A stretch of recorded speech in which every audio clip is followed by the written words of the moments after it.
Hello बच्चों, this is Shivam Sharma, your economics buddy. Welcomes you all on the platform of ask. आज इस video से हम स्टार्ट करने जा रहे हैं हमारी नई यूनिट जिसका नाम है determination of income and employment, जिसमें 3 चैप्टर है, चैप्टर नंबर 7, 8 और 9। चैप्टर नंबर 7 इस पर्टिकुलर वीडियो से हम स्टार्ट करने जा रहे हैं। इस यूनिट की क्या इंपॉर्टेंस है वो मैं समझा देता हूं, तो समझना। जो नेशनल इनकम है जिसमें 4 चैप्टर है वो 10 मार्क्स कैरी करती है, पर ये यूनिट जिसमें 3 चैप्टर है ये 12 मार्क्स कैरी करती है। ठीक है, so without wasting any time let's move forward. तो सबसे पहला क्वेश्चन आता है कि सर एग्रीगेट डिमांड क्या चीज है। तो देखो बेटा, समझना, डिमांड सबको पता है क्या होती है। एग्रीगेट का मतलब क्या होता है, सम टोटल, यानी कि जितने भी सेक्टर हमारी इकोनॉमी में हैं वो टोटल डिमांड जितनी कर रहे हैं उनको ऐड कर दो, हमारी क्या निकल जाएगी, एग्रीगेट डिमांड। ठीक है जी, जैसे कि समझते हैं हमारी इकोनॉमी में हमें पता है 4 सेक्टर है। एक तो जी हाउस होल्ड है, एक प्राइवेट सेक्टर है, एक गवर्नमेंट सेक्टर है और एक rest of the world sector है। तो ये टोटल सेक्टर जितनी भी डिमांड करते हैं इनकी डिमांड को ऐड करते रहेंगे तो क्या आ जाएगी बेटा, एग्रीगेट डिमांड। समझ में आ गई ये बात। चलो जी, अब बात करते हैं डेफिनेशन पे। सर डेफिनेशंस बहुत बड़ी होती है, लर्न नहीं करी जाती। ठीक है, तो मैं आपको समझाता हूं इसकी ट्रिक। ठीक है जी, देखो, तो आपको पता है एग्रीगेट डिमांड क्या है, वैल्यू किसकी बेटा, of final goods and services.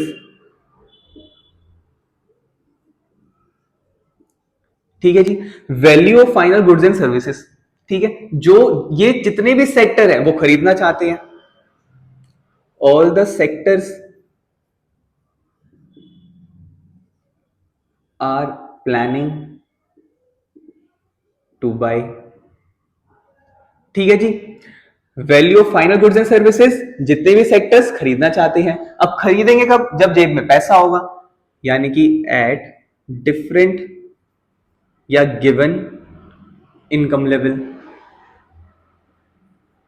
ठीक है, बस ये 3 चीजें आपको याद करनी है, अपने आप हो जाएगा। इसके बाद क्या लिखना है, एट डिफरेंट इनकम लेवल। ठीक है जी, during a period of 1 accounting year. और इससे पहले जो बचपन से लिखते आ रहे हो, इट रेफर्स टू। ठीक है, सिंपल सी चीज है। तो it refers to the total value of final goods and services that all the sectors are planning to buy at different income level during a period of 1 accounting year. This is aggregate demand. समझ में आ गई ये बात। चलो जी, अब चलते बेटा, next चीज आती है हमारी कंपोनेंट्स ऑफ एग्रीगेट डिमांड। तो देखो, कंपोनेंट्स का मतलब क्या होता है बच्चों, कंपोनेंट्स मतलब एग्रीगेट डिमांड में क्या क्या चीजें आती है। तो क्या चीजें आती है बेटा, कि हाउस होल्ड सेक्टर जो डिमांड कर रहे हैं उसकी डिमांड रख देते हैं, प्राइवेट सेक्टर जो डिमांड कर रहा है वो रख देते हैं, गवर्नमेंट सेक्टर जो डिमांड कर रहा है उसको रख देते हैं, और रेस्ट ऑफ द वर्ल्ड जो कर रहा है उसको रख देते हैं। तो सिंपल सी बात समझना, कंपोनेंट्स याद करना बहुत ईजी है, कोई डिफिकल्टी वाला काम नहीं है। सबसे पहला सेक्टर आता है बच्चों हमारा हाउस होल्ड। ठीक है जी, हाउस होल्ड सेक्टर क्या करता है बेटा, हाउस होल्ड कंजम्पशन एक्सपेंडिचर। क्या करता है, हाउस होल्ड कंजम्पशन एक्सपेंडिचर। लिख लो, हाउस होल्ड कंजम्पशन एक्सपेंडिचर, जिसको हम किससे डिनोट करते हैं बेटा, सी से।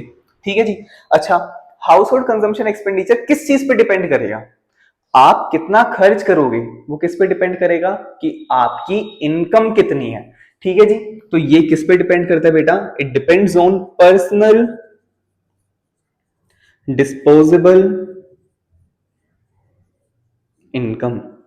अब सर ये पर्सनल डिस्पोजेबल इनकम क्या होती है बेटा, समझना, आपकी जो इनकम है ना बेटा, सारा खर्चा काटने पीटने के बाद जो इन हैंड आ गया। फॉर एग्जाम्पल, आपने टैक्स पे करना है, टैक्स पे कर दिया आपने, आपने टैक्स पे करना है, आपने टैक्स पे करा, आपने प्रोविडेंट फंड में डालने थे वहां करा। अब ये सब पे करने के बाद इन हैंड जो नेट आपके पास पैसा बचा है, अब इस पैसे को आप या तो खर्च करोगे या फिर सेव करोगे। तो वही पैसा क्या होता है बेटा, हमारा पर्सनल डिस्पोजेबल इनकम। ठीक है, money which is left after deducting all the necessary expenses. ठीक है जी, चलो, तो ये हो गया बेटा हमारा क्या, एक component. Component number 1 house hold consumption expenditure जिसको हम डिनोट करते हैं सी से। अब देखो जी, सेकंड सेक्टर कौन सा था बेटा? फर्म्स। तो फर्म्स भी खर्चा करती है, पर फर्म्स कैसा खर्चा करती है बेटा? फर्म्स करती है इन्वेस्टमेंट एक्सपेंडिचर। ठीक है जी, फर्म्स क्या करते हैं बेटा? इन्वेस्टमेंट एक्सपेंडिचर, जिसको हम डिनोट करते हैं किससे? आई से। ठीक है जी। अब एक चीज समझना, इस पूरे चैप्टर में हम ये मान के चलेंगे जो ये इन्वेस्टमेंट एक्सपेंडिचर है वो कैसा है? ऑटोनोमस। ऑटोनोमस मतलब सर, ऑटोनोमस मतलब कि ये चेंज नहीं होगा। तो सर ये चेंज क्यों होगा? तो देखो बेटा, मैं जैसे जैसे मेरी इनकम बढ़ेगी, क्या मैं वैसे वैसे इन्वेस्टमेंट भी बढ़ाता जाऊंगा? भाई हर नॉर्मल इंसान करता ही है। पर हम यहाँ पे चीजों को सिंप्लीफाई करने के लिए ये मानते हैं कि इन्वेस्टमेंट एक्सपेंडिचर कैसे है बेटा? ऑटोनोमस। ठीक है जी। और ऑटोनोमस का मतलब क्या बताया मैंने? कि फिक्स्ड है। ठीक है जी, ऑटोनोमस एक्सपेंडिचर। तीसरा कंपोनेंट क्या है बेटा? Government expenditure. अब देखो बेटा, हमारे इंडिया में गवर्नमेंट है, बिल्कुल है, गवर्नमेंट सेक्टर है यानी कि, तो गवर्नमेंट सेक्टर भी टाइम टू टाइम डिमांड करता रहता है। अब इसकी डिमांड कैसी है बेटा? इसको हम लिखते हैं वैसे तो गवर्नमेंट एक्सपेंडिचर,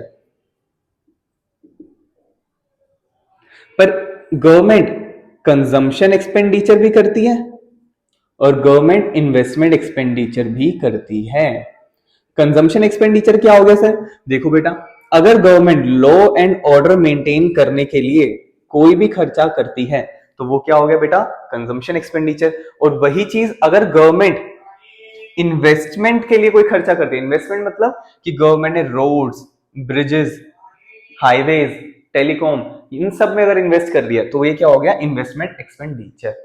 अब एक चीज आपको जानने की जरूरत है, और वो क्या है कि गवर्नमेंट कोई भी खर्चा जो करती है, तो गवर्नमेंट का जो एक खर्चा है it is driven by motive of social welfare.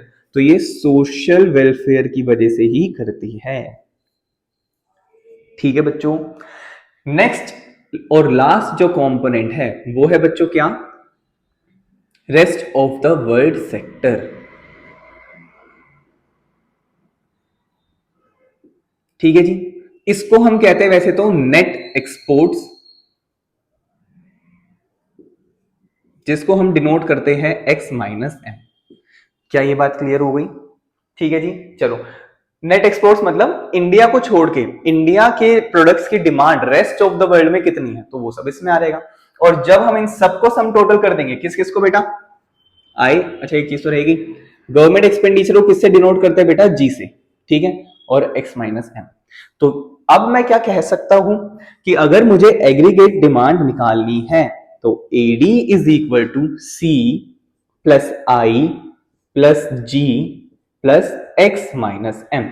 समझ में आ गई भाई? ये बात क्लियर है? चलो जी, तो एग्रीगेट डिमांड हमने क्या पढ़ा कि it is the sum total value of final goods and services that all the sectors in an economy are planning to buy at different income level during a period of one accounting year। तो I hope आपको definition के साथ साथ ये components भी, components 4 C plus I plus G plus X minus M clear हो गया। चलो जी, पर हम 12th के बच्चे सर, हम इतना सारा कैसे पढ़ेंगे? तो सिंपल चीज है, सीबीएसई ने हमारे सिलेबस को कंपोनेंट्स को लिमिटेड रख दिया किस पे बेटा? C प्लस आई, यानी कि house hold consumption expenditure and investment expenditure, जो कौन करता है बेटा? फर्म्स। अब समझते हैं बेटा कि एग्रीगेट डिमांड क्या होती है। ठीक है जी, इसी को लेके हम पढ़ेंगे एग्रीगेट डिमांड। एक बार साइड हो जाता हूं, आप लोग स्क्रीनशॉट ले लो। ठीक है,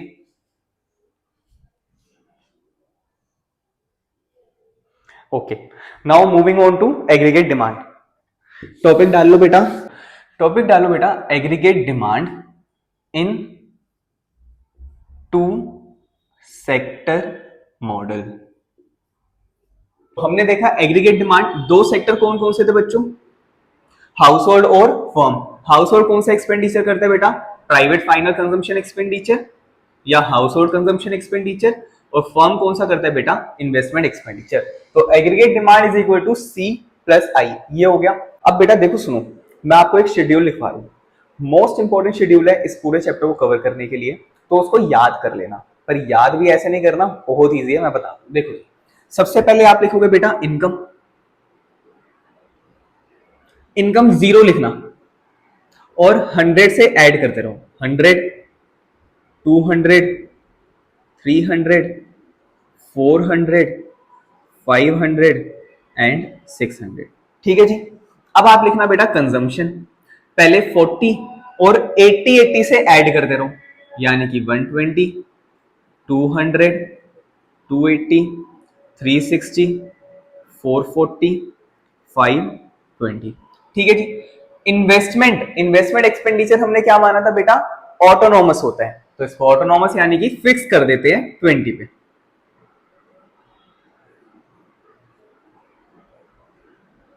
ठीक है जी। चलो अब लिखो एग्रीगेट डिमांड। हमें पता है एग्रीगेट डिमांड क्या होता है, सी प्लस आई, तो ये रहा सी और ये रहा आई, इनको ऐड करो, 40 plus 20 60, 120 plus 20 140, 220, 280 plus 20 300, 360 plus 20 380, 440 plus 20 460 और 520 प्लस इतना कितना हो गया 540। ठीक है बेटा।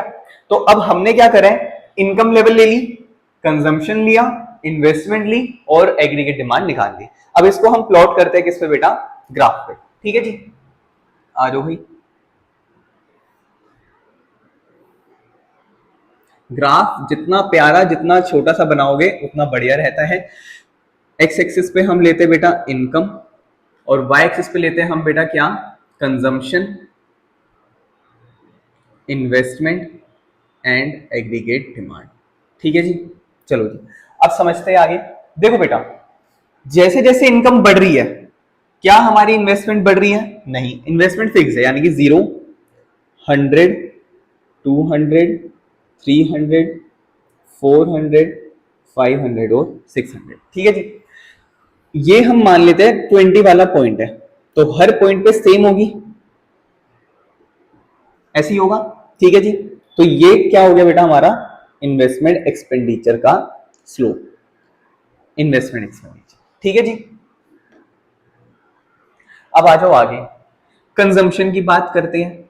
तो जैसे जैसे इनकम बढ़ रही है वैसे वैसे कंजम्पशन भी बढ़ेगी। ये 20 था, ये 40 था, यानी कि 20 से ऊपर स्टार्ट होगी और ये स्लोप जाएगा बेटा ऐसा सी। ठीक है। अब एडी को देखते हैं। इनकम जैसे जैसे बढ़ रही है क्या एडी इंक्रीज हो रहा है, बिल्कुल हो रहा है, 60 140। तो with increase in income AD also increases. अब देखो समझना, ये 20 से स्टार्ट हुआ, ये 40 से, ये 60 से, तो ये थोड़ा सा ऊपर से होगा और ये ऐसे जाएगा।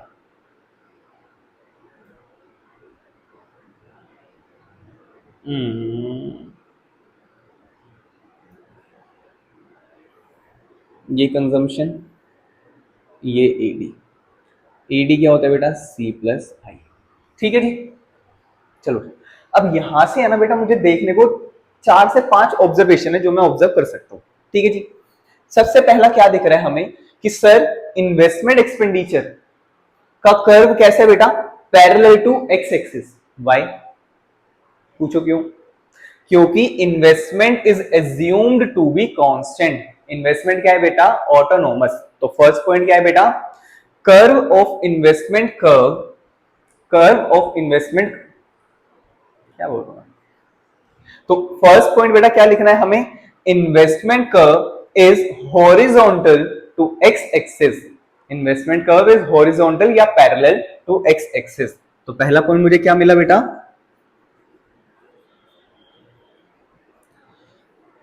Investment curve is parallel to x axis. क्यों, because we assume it to be autonomous. ठीक है, ये सब आप लिख लेना जो मैं बोल रहा हूं। चलो जी ये तो हो गई पहली चीज। अब आ रहा हूं सेकंड चीज पे, कंजम्पशन कर्व पर आते हैं। ठीक है जी। कंजम्पशन कर्व कैसे बच्चों, अपवर्ड स्लोपिंग कर्व है। कैसे बेटा, सेकंड चीज, consumption curve is an upward sloping curve. क्यों, because it increases with increase in income, because it increases with increase in income. Second point, third point, AD का curve देखेंगे तो वो भी कैसे बेटा, अपवर्ड स्लोपिंग, तो वो लिखो AD curve is an upward sloping curve. क्यों? Because with increase in income AD is also increasing. समझ में आ गई बात। फोर्थ और इस पॉइंट पे स्टार लगाना। देखो बेटा, जब मेरी इनकम 0 है, कंजम्पशन कितनी है बेटा, 40। मुझे एक बात बताओ, क्या लाइफ में कभी ऐसा होगा कि मैं कमा कुछ नहीं रहा पर खाए जा रहा हूं खाए जा रहा हूं, ऐसा होगा? क्या सर कैसी बात कर रहे हो आप, कमा नहीं रहे तो खाओगे कैसे? अरे बच्चों, खाना तो पड़ेगा। अभी मुझे बात बताओ, तुम कभी कमा रहे हो? नहीं कमा रहे, खा रहे हो ना। किसका खा रहे हो? ये नहीं, मतलब अभी देखो आप लोग कमा नहीं रहे बच्चों, ठीक है, पर लेकिन अभी खा तो रहे हो ना। यानी कि मैं क्या समझाना चाह रहा हूं कि at 0 level of income there must be some consumption. Consumption नहीं होगी तो सर्वाइवल ही नहीं होगा। समझ में आ गई ये बात? क्लियर है? क्या कहना चाहता हूं मैं कि 0 लेवल ऑफ इनकम पर भी कुछ ना कुछ कंजम्पशन होगी। इसलिए जो ये कंजम्पशन कर्व है वो वाई एक्सिस से स्टार्ट हो रहा है, ना कि ओरिजिन से। क्लियर होगी बात? ठीक है। There is some consumption even at 0 level of income. 0 level of income. क्या ये बात समझ में आ गई? इस कंजम्पशन को हम क्या कहते हैं बेटा? Autonomous consumption. क्या कहते हैं बेटा? Autonomous consumption. ये बेटा क्वेश्चन आ जाता है, और ये ऑटोनॉमस कंजम्पशन का कंसेप्ट इंपॉर्टेंट है। आगे जाके अभी हम न्यूमेरिकल्स करेंगे, वहां पर भी काम आएगा। तो समझना, इसको हम डिनोट किससे करते हैं बच्चों? सी बार से। C bar is autonomous consumption. C bar is autonomous consumption. तो ऑटोनॉमस कंजम्पशन क्या होती है? Consumption at 0 level of income. समझ में आ गई? चलो जी, अब फिफ्थ पॉइंट की बात करते हैं। तो देखो बेटा, एडी और सी में जो ये गैप है बीच वाला, ये वाला गैप, ये कैसे है बेटा? ये तो सर सेम है। यानी कि क्या मैं कह सकता हूं कि एडी और कंजम्पशन कर्व कैसे बेटा? पैरेलल है एक दूसरे के। ऐसा क्यों? इनके बीच का गैप पैरेलल क्यों है? सीधी सी बात समझना, एडी में क्या क्या कंपोनेंट्स है बेटा? सी, और यहां भी सी है, तो ये तो दोनों सेम है। पर यहां पे एक्स्ट्रा क्या है? एडिशनल है बेटा, आई। तो ये गैप किसको शो कर रहा है? आई को। आई क्या है बेटा? इन्वेस्टमेंट। और इन्वेस्टमेंट हमने कैसी मानी थी सर? ऑटोनॉमस। क्या ये बात समझ आ रही है? मैं क्या समझाना चाह रहा हूं कि एडी और सी, इन दोनों के बीच में जो गैप है वो कांस्टेंट है। कांस्टेंट क्यों है बेटा? क्योंकि ये गैप क्या शो कर रहे हैं? इन्वेस्टमेंट। समझ में आ गई ये बात? और इन्वेस्टमेंट कैसी है बेटा? ऑटोनॉमस। क्लियर हो गई ये बात? चलो जी, the gap between AD and C curve is represented by, या gap between AD and C curve represents investment. ठीक है, और इन्वेस्टमेंट कैसे होता है बेटा? ऑटोनॉमस, विच इज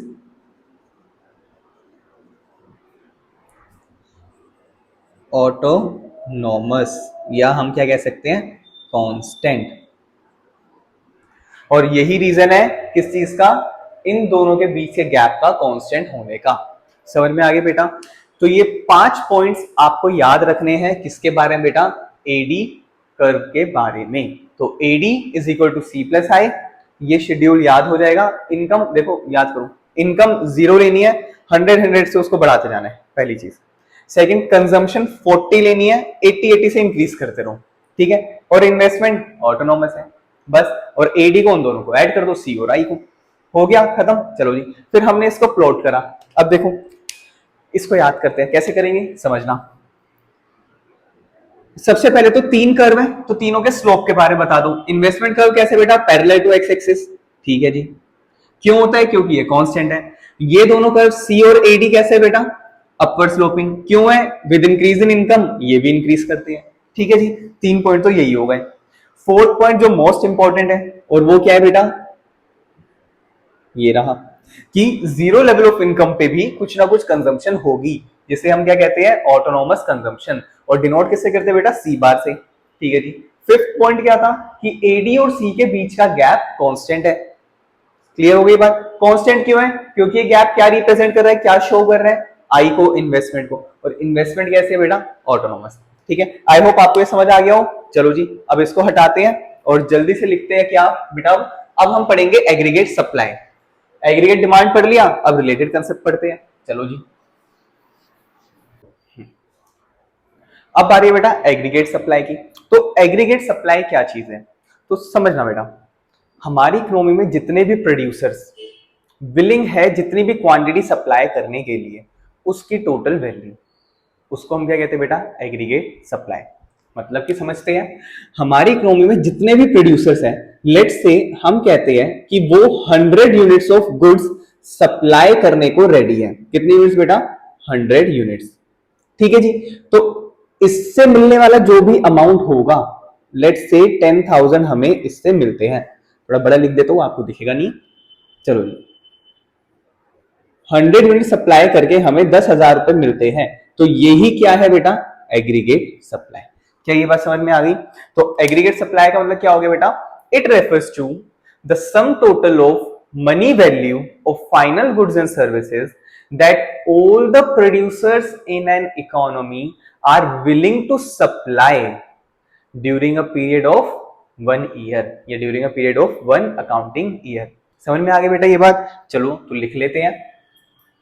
ये क्लियर हो गया ना कि 100 यूनिट सप्लाई करते हैं, उससे मिलने वाला जितना भी पैसा है उसी को हम क्या कहते हैं बेटा, एग्रीगेट सप्लाई। ठीक है जी, लिखते हैं,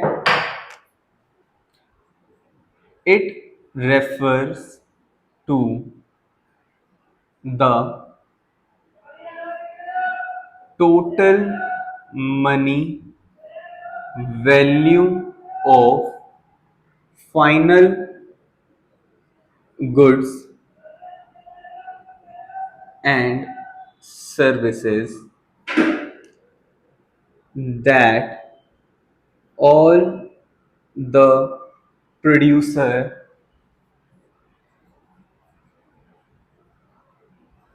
in an economy are willing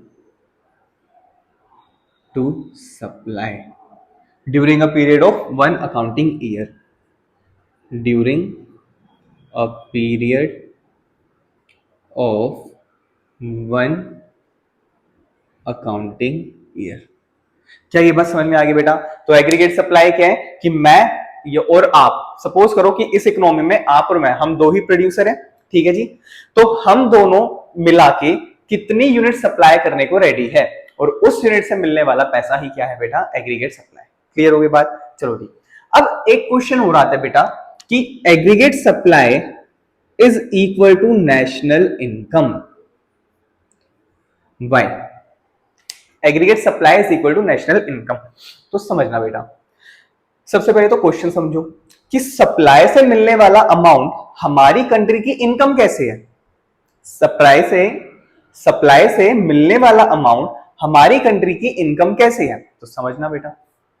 वही एग्जांपल में चलते हैं। लेट्स से हम प्रोड्यूसर्स 100 यूनिट सप्लाई करने को रेडी थे। इसे सप्लाई हमने करा तो उन्होंने हमें पैसा दिया, और वो कितना मिला बेटा, 10,000 रुपीज। अब जितने भी सप्लायर है वो इन पैसों का क्या करेंगे, घर ले जाएंगे? नहीं, ये पैसा बेटा डिस्ट्रीब्यूट होता है। किसमें बेटा, अमंग फैक्टर्स ऑफ प्रोडक्शन। किसमें डिस्ट्रीब्यूट होता है बेटा, फैक्टर्स ऑफ प्रोडक्शन। अब जरा मुझे एक बात बता दो, 9th क्लास का स्टोरी ऑफ विलेज पालमपुर सबको पता होगा। तो फैक्टर्स ऑफ प्रोडक्शन क्या क्या होते हैं, तो जी 4 होते हैं, land, labour, capital and entrepreneur. समझ में आ गई बेटा ये बात। ठीक है जी। तो जो भी पैसा मिलेगा वो इन सब में डिस्ट्रीब्यूट हो जाएगा।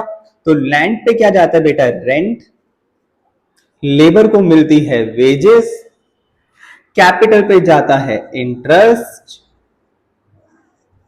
और एंटरप्रेन्योर क्या लेके जाता है घर, प्रॉफिट। क्या ये बात समझ में आ गई। और अब देखो बेटा समझना, ये रेंट किसी ना किसी के लिए इनकम है, बिल्कुल है। वेजेस इनकम है, इंटरेस्ट इनकम है, प्रॉफिट इनकम है। तो जब मैं इन सबको ऐड कर दूंगा तो मुझे क्या मिल जाएगी बेटा, मेरी कंट्री की नेशनल इनकम। क्या ये बात क्लियर हो गई? इसलिए कहते हैं, और अभी मैंने बताया था लास्ट एग्जांपल में, ये अमाउंट क्या है बेटा, aggregate supply.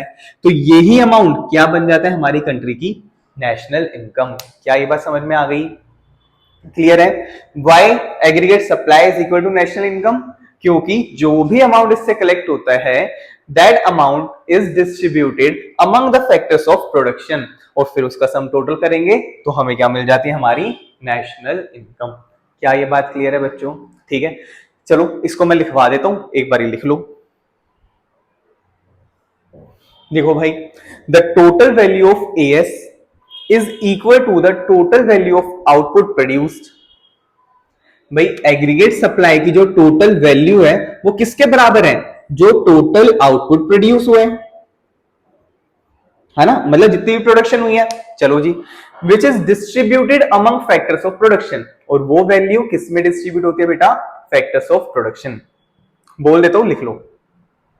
The total value of AS is equal to the total value of output produced, which is distributed among factors of production in the form of factor payment.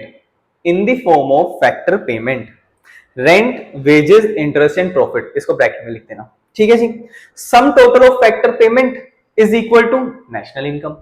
समझ में आ गई बेटा ये बात? जो मैंने हिंदी में समझाया है उसकी अंग्रेजी बता दी, ठीक है, लिख लो अब आप लोग। चलो जी, अब एक चीज और है, जैसे हमने एग्रीगेट डिमांड का वो देखा था, क्या देखा था भाई हमने, ग्राफ, तो सिमिलरली एग्रीगेट सप्लाई का भी ग्राफ देखते हैं। ये क्वेश्चन समझ में आ गया, इंपॉर्टेंट है इसलिए बता दूं, ठीक है। और देखो समझना, आपके स्कूल में जो टीचर है वो आपसे पूछे कि भाई एग्रीगेट सप्लाई नेशनल इनकम के बराबर क्यों है, एक लाइन बोलनी है आपको, सर एग्रीगेट सप्लाई से जो भी अमाउंट हमें मिलता है वो अमाउंट फैक्टर्स ऑफ प्रोडक्शन में डिस्ट्रीब्यूट हो जाते हैं। उनमें क्यों होता है, क्योंकि जो आउटपुट प्रोड्यूस करा है वो उन्होंने ही तो करा है, ठीक है, तो उनमें डिस्ट्रीब्यूट हो जाता है, और उसको अगर हम सम टोटल कर ले तो हमारी क्या निकल जाती है, नेशनल इनकम।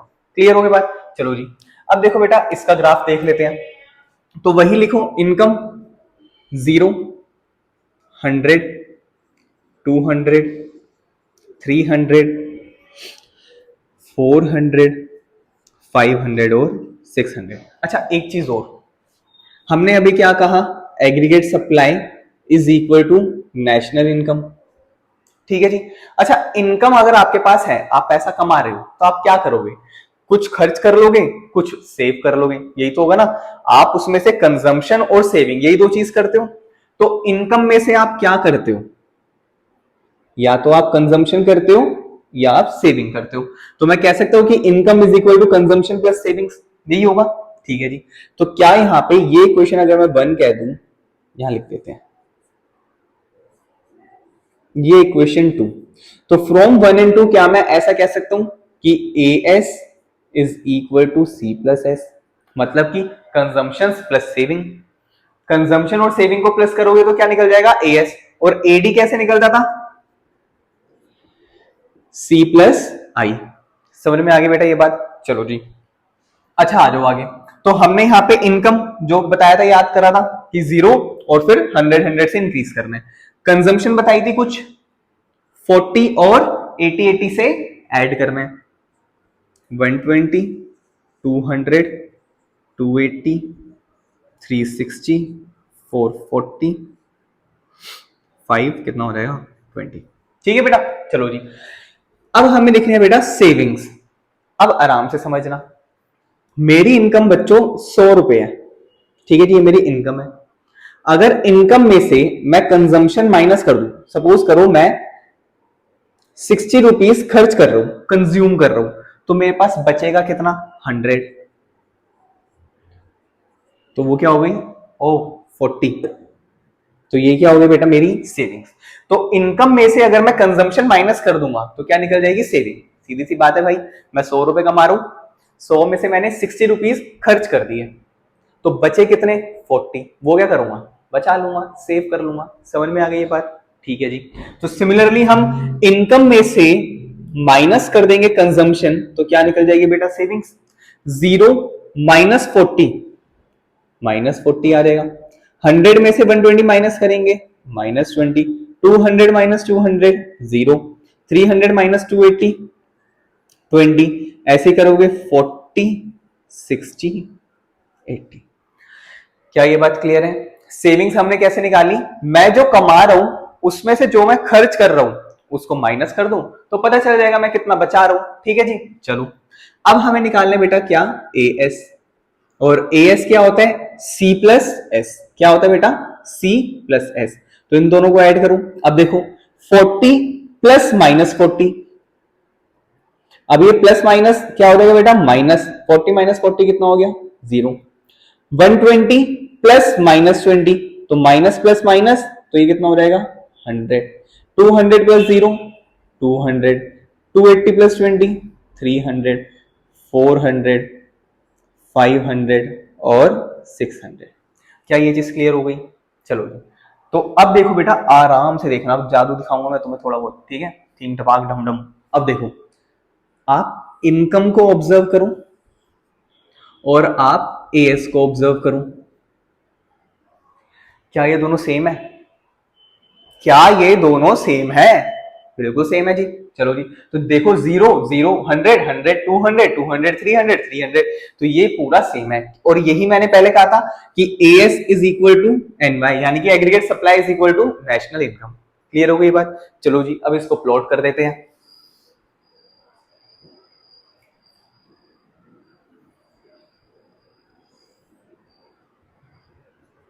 इनकम हम यहां लिख देंगे एक्स एक्सिस पर, और वाई एक्सिस पर क्या आ जाएगी बेटा? हमारी एग्रीगेट सप्लाई।